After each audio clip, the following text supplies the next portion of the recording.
The house that remembers. I didn't buy the house because I loved it. I bought it because it felt familiar in a way I couldn't explain. It sat at the end of a quiet street where the trees grew too close together, their branches arching over the road like they were trying to meet. The neighborhood was old, but not historic. The kind of place where families had moved in decades ago and never quite left, just faded slowly inside their routines. The listing photos hadn't done the house any favors. The siding was dull. The windows looked tired. The porch sagged slightly on one side, like it had learned to lean. But when I stepped inside for the first time, something in my chest loosened. The air smelled like dust and old wood, and something else beneath it. Something warm, almost human. Not perfume, not food. Just the faint sense of people having existed there for a long time. "This place has good bones," the realtor said, clapping her hands together as if to wake the room up. I nodded, distracted. The house wasn't large. 2 stories. Narrow staircase. A living room that opened into a dining area. Then a kitchen that had been remodeled badly in the early 2000s. Beige on beige on beige. The kind of renovation that tries to erase history instead of updating it. But the walls felt thick. Solid. Like they had weight beyond drywall and paint. When we went upstairs, I felt it more clearly. The hallway was tight, the ceiling a little lower than expected. 3 bedrooms, 1 bathroom. The floor creaked softly underfoot, but not randomly. The sounds had rhythm, like the house was adjusting itself to my steps. "Now, this used to be a family home," the realtor said. "Same owners for nearly 40 years. "Why did they leave?" I asked. She hesitated just long enough to register. "They didn't, exactly," she said. "The last one passed away. Natural causes." I stopped in front of the smallest bedroom. The door was already open. Inside, the room felt occupied, not in a dramatic way. No cold air, no shadows, just a presence, gentle and dense, like walking into a room where someone had just been sitting quietly and stepped out moments before. I stood there too long. "You okay?" the realtor asked. "Yeah," I said, forcing a smile. "Just picturing furniture." That wasn't a lie. I could picture it very clearly. A bed against the far wall. A dresser by the window. A chair in the corner. The house seemed to approve. I bought it a week later. Moving in was uneventful. No flickering lights. No strange noises in the night. The house settled around me like it had been waiting for my things, my routines, my presence. That should have worried me. The first thing I noticed was how easy it was to forget time inside the house. I would sit down to answer an email and look up to find the afternoon gone. I'd start cooking dinner and realize an hour had passed without memory of chopping or stirring. It wasn't blackouts. I was always doing something. I just couldn't remember finishing it. At first, I blamed stress. New house, new responsibilities, my brain adjusting. Then the house started finishing things for me. I noticed it with the laundry. I had left a load half folded on the couch one evening, intending to finish it later. When I came back from the kitchen, the clothes were stacked neatly, paired into outfits the way I preferred. Shirts I liked together. Socks matched exactly how I always did them. I stood there staring, trying to recall doing it myself. I couldn't. A few days later, I found the front door locked when I was certain I'd left it open while taking out the trash. The deadbolt was turned just enough to be secure, not aggressively locked. Careful, considerate. I laughed it off, uneasily, and told myself I was more forgetful than I wanted to admit. The house was quiet at night, not silent, but full. Pipes sighed, wood shifted. The sounds were low, and constant, like breathing. Sometimes, lying in bed, I felt the faintest vibration through the mattress, like footsteps far below, moving slowly from room to room. Never rushing, never stopping. The first time I spoke to the house, I didn't realize that's what I was doing. I'd had a long day. Work had gone badly. I came home irritated and exhausted, tossed my keys onto the counter harder than necessary. "Sorry," I muttered aloud, without thinking. The house creaked. Just once. A soft, deep sound that traveled through the walls, settling somewhere near my feet. I froze. Then I laughed at myself, shaking my head. "Get it together," I whispered. But after that, the house felt attentive. Lights were always exactly how I needed them. Never too bright, never too dim. When I walked into a room, the air felt adjusted already, like it had prepared. Once, standing at the bottom of the stairs, I had the strange urge to turn left instead of going up. I did, and found the bathroom door open, light on, mirror already fogged like someone had just used the sink. My heart kicked hard in my chest. I stood there staring until the fog slowly faded on its own. That night, I dreamed of the house without me in it. I moved through the rooms as a presence rather than a body, watching years pass in seconds. Furniture changed, paint colors shifted, voices echoed, overlapped, disappeared. People aged and slowed and learned the paths between rooms until they moved without thinking. And the house watched them all, not maliciously, lovingly. I woke with the clear, unsettling certainty that the house knew my name. I didn't say it out loud. I didn't need to. The next morning, I found my name written in the dust on the hallway table. Not scratched, traced. Careful letters, exactly how I wrote them. My chest tightened. I stood there a long time, staring at it, waiting for fear to fully take hold. Instead, what I felt was something worse. Recognition. Like the house wasn't learning me, like it was remembering. I wiped my name away with my sleeve. The dust smeared easily, leaving a clean strip across the table that looked wrong against the untouched surface around it. I stood there longer than I meant to, waiting for something else to happen. For the letters to reappear, for the air to change. Nothing did. That calm unsettled me more than fear would have. I spent the rest of the morning convincing myself there was a rational explanation. Muscle memory, sleepwalking, stress paired with an old house that made noises and held dust like any other. I said the words out loud while I made coffee, while I showered, while I got dressed. The house listened quietly. That day, I tried to be deliberate with everything I did. I narrated my movements in my head, grounding myself in the present. When I left for work, I locked the door slowly and checked it twice. When I came home, I paused on the porch and took a breath before going inside, as if crossing a threshold that might notice hesitation. The house felt pleased when I returned. That's the only way I can describe it. The air was warmer than it should have been for the season. The living room lights were on, low and comfortable, though I was certain I'd turned them off that morning. The radio in the kitchen played softly, tuned to a station I liked, but rarely listened to anymore. I stood just inside the door, keys still in my hand. "Okay," I said quietly.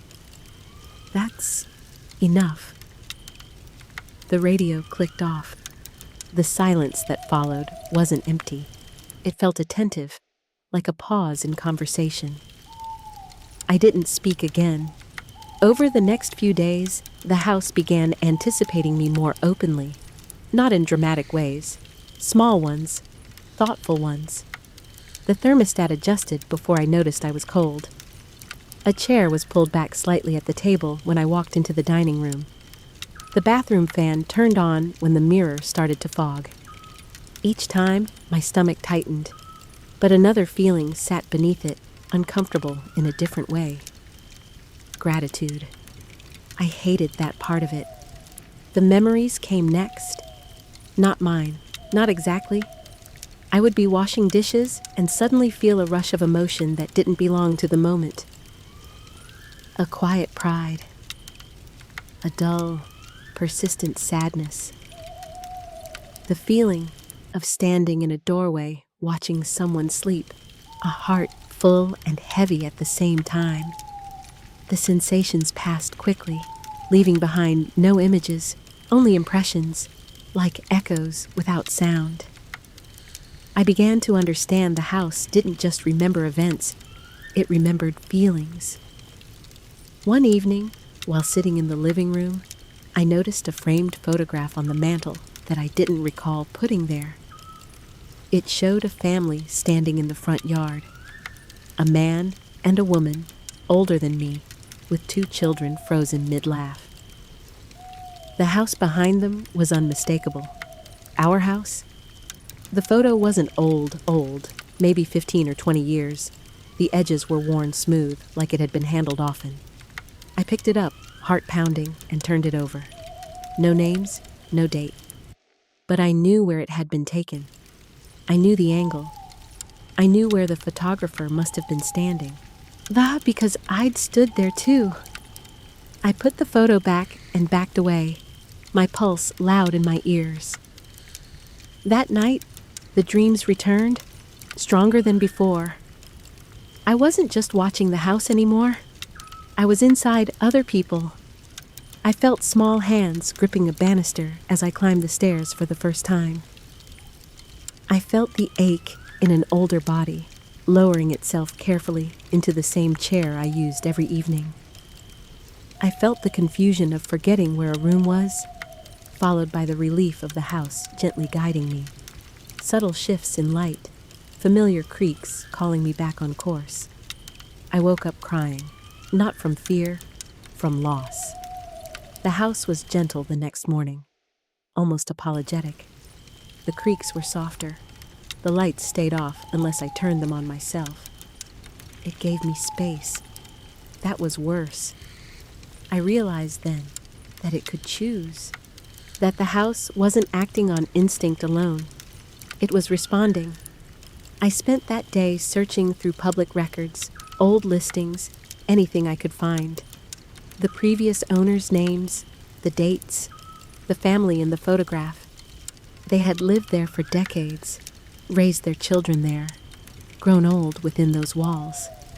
The last surviving member had died in the house, in the smallest bedroom upstairs, the one that had felt occupied from the start. That night, I stood in that doorway again. The room was empty. No furniture, no shadows, but the air felt thick with memory, layered so deeply it pressed against my skin. "I'm not them," I said quietly. The house didn't respond. "I won't replace them." The floor creaked beneath my feet. Not a step, not a movement. A settling sound, like a sigh. I felt something shift then. Not anger, not resistance, acceptance. And understanding dawned, cold and heavy. The house didn't want to trap me. It wanted continuity. It didn't remember people as individuals, but as patterns, as routines, as ways of moving through space, ways of filling silence. It had learned how to keep people by becoming what they needed, by remembering them so they wouldn't have to remember themselves. That was the kindness. That was the danger. I backed out of the room and closed the door, heart racing, because if the house remembered me now, my habits, my preferences, my name, then one day it wouldn't need me to be present at all. And I didn't know yet whether it would let me leave once that happened. I stopped unpacking after that. Boxes sat half open in the spare room, their contents untouched. It felt pointless to arrange anything permanently when the house was already arranging itself around me. Instead, I started paying attention to what it did when I wasn't thinking about it and what it did when I was. The house behaved best when I followed routine. When I woke at the same time each day, the morning felt smooth. Light filtered through the curtains at the exact moment I stirred. The kettle clicked on just as I entered the kitchen, water already warming. Doors were always open the way I preferred them, never fully closed, never wide enough to creak. When I deviated, stayed out late, skipped dinner, moved furniture without reason, the house grew restless. Not violent, not loud, just unsettled. Floorboards complained more. Air pressure shifted from room to room. Once, after I came home well past midnight, I found every interior door closed. Not slammed, just shut, firmly, like a boundary being enforced. I opened them one by one, my hands shaking by the end. The worst moments came when I tried to be still. If I sat too long in one place, I felt it then. That faint sense of being observed, not from a corner or a shadow, but from the walls themselves. From the space behind me, like the house was taking inventory, noticing. I began leaving the house more. Long walks, late errands, sitting in my car with the engine off just to feel separation. The moment I crossed the threshold again, the familiar warmth returned, wrapping around me like relief. It scared me how good it felt. One evening, I came home to find the smallest bedroom changed. I hadn't furnished it. I'd avoided it deliberately, keeping the door closed most days. But now the door stood open and light spilled into the hallway. Inside, there was a bed. Not new, not old, familiar in a way I couldn't place. The frame was simple wood, scuffed in places that suggested years of use. A quilt lay folded neatly at the foot, patterned in muted colors I liked but didn't own. A dresser stood against the far wall, a chair in the corner. Exactly as I'd imagined during the showing. I didn't step inside.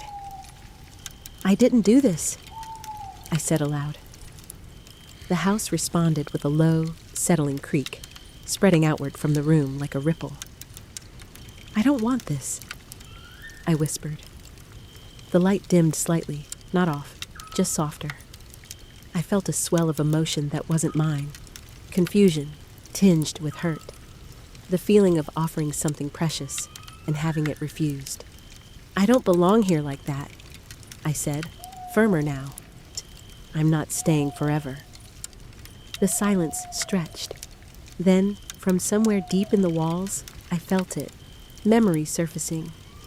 Not images, sensations. A woman standing at that same doorway decades earlier, hands on her hips, smiling at a newly painted room. A man adjusting the bed frame, muttering under his breath. A child bouncing on the mattress, laughter sharp and bright. The house wasn't insisting. It was remembering. I stepped back and closed the door carefully, like you do when leaving someone sleeping. That night, the dreams returned, but they were different now. I wasn't drifting through years anymore. I was anchored. I dreamed of waking in the house as someone else. Older, slower. My hands were spotted, my joints stiff. The house compensated automatically. Lights brighter, paths clearer, steps gentler. I felt safe, cared for. I also felt myself forgetting. Names first, dates, then faces. Each time something slipped away, the house filled the gap with familiarity, with routine, with comfort. In the dream, I didn't mind. I woke with tears on my face and a scream caught in my throat. I understood then what the house did to those who stayed too long. It didn't erase them. It absorbed the parts that hurt to keep. I started making plans to leave, quietly, carefully. I told no one. I packed small things into my car when I went out, pretending they were errands. Books, clothes, personal items, anything that felt like me. The house noticed. Not immediately, but gradually. Lights stayed on longer than needed. Doors opened before I reached them. The radio played songs I hadn't thought about in years, songs tied to moments I'd nearly forgotten. One afternoon, I found a notebook on the kitchen table. Mine. I recognized the cover, the coffee stain on the corner. Inside were pages of handwriting. My handwriting, but I hadn't written them. They were lists, notes, reminders. Trash out on Thursdays. Water plants every 3 days. Take medicine with food. The last entry sat alone on a page. You don't have to remember everything. The house will help. My hands trembled as I closed the notebook. That night, when I tried to sleep, the house wouldn't let me. Not aggressively. It just kept me aware. Every creak was timed with my breathing. Every shift of air matched my movement. The walls seemed closer, the ceiling lower. I lay there, eyes open, heart pounding, until dawn bled through the curtains. I knew then that leaving wouldn't be enough. The house didn't just remember people. It held on to them. And if I waited too long, if I let it finish learning me, it would remember me better than I ever could. I didn't wait for another night. At dawn, while the house was still quiet in that heavy, listening way, I carried the last of my things to the car. I didn't rush. I knew better than that. Sudden movements unsettled it. Instead, I moved with calm purpose, like someone finishing a routine they'd practiced many times. Each trip back inside felt harder. The house adjusted around me as I moved, subtly resisting. Doorways felt narrower. Floors creaked beneath my feet, as if asking where I was going. The air grew warmer, thicker, holding the scent of dust and wood, and something intimate I couldn't name. On my final trip, standing in the living room with my keys in hand, I felt the full weight of its attention. The lights dimmed slightly, not off, just softer, considerate. I closed my eyes and spoke, because silence felt like consent. "I'm leaving," I said. The house responded with a long, deep settling sound that traveled from the basement to the ceiling. Not anger, not fear, grief. I felt it wash through me. Years of attachment layered into one emotion. Every morning routine. Every body that had moved through these rooms until movement became habit, then memory, then something the house carried on its own. "You don't have to," the feeling seemed to say. Not in words, in reassurance, in promise. I opened my eyes. For a moment, I didn't recognize the living room. Furniture I hadn't brought in sat along the walls. Worn, but clean. Familiar. The arrangement made sense in a way that hurt. This was a version of the room where I had stayed longer, where I had aged, where the house had finished learning me. In the reflection of the darkened window, I saw myself standing there. Older, not dramatically, just settled. My posture was relaxed, my expression peaceful. Someone who hadn't needed to remember things in a long time. I looked away. "No," I said, quietly but firmly. "You don't get to keep me." The warmth faded a fraction. I stepped toward the door. Each step felt heavier than the last, like walking through water. The house creaked beneath me, not in protest, but in effort, as if it were trying to compensate for my leaving, adjusting itself to make the path easier, to convince me to stay. At the threshold, my chest tightened painfully. The house gave me one last thing, a memory, not borrowed, not shared. Mine. A clear image of myself sitting at the kitchen table months from now, drinking coffee I didn't remember making, sunlight warming my hands, feeling content without knowing why. Safe. Complete.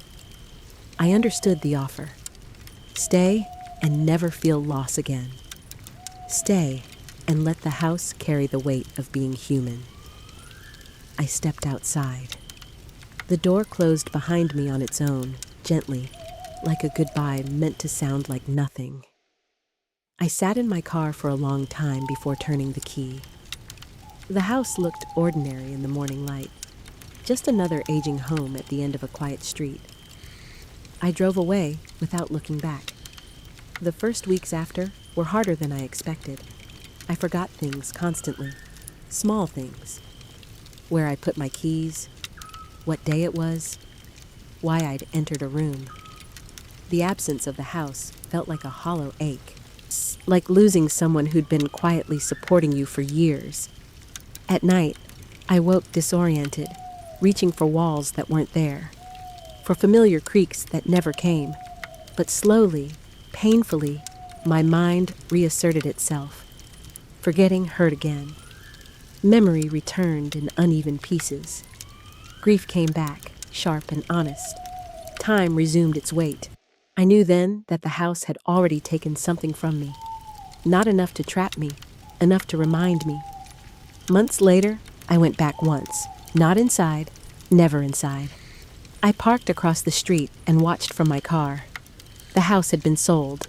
A young couple lived there now. I saw lights moving from room to room, laughter through open windows, new routines beginning. The house looked pleased. I didn't stay long, because I understood something clearly now. Some houses don't haunt you. They care for you. They learn you. And if you let them, they will remember you so completely that one day you won't have to.